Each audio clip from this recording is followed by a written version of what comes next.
Arlington's non-metallic hole cover kits offer the fastest way to cover a hole and ensure compliance with OSHA safety standards on a multi-story building site. Available in 3 sizes, our hole covers are rated for a 250-pound load, but tested at 4 times that rating. The smallest cover fits a 1 3/4 inch to 4 1/4 inch hole. The mid-size fits a 1 3/4 to 6 1/4 inch opening.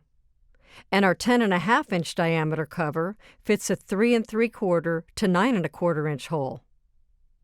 There's a reference scale on the back of the covers for precise sizing to the hole's diameter, and retaining clips for snug fitting the cover to a range of hole sizes. Here's how they work.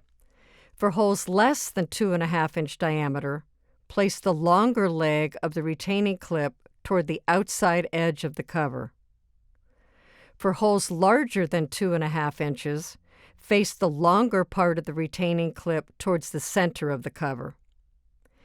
Measure the hole diameter, push the cover into the hole, and adjust the fit. If too loose, for example, move one clip slightly outward. When necessary, remove the cover with a flat-bladed screwdriver. Arlington's hole cover kits, the easy way to a safer, OSHA-compliant job site.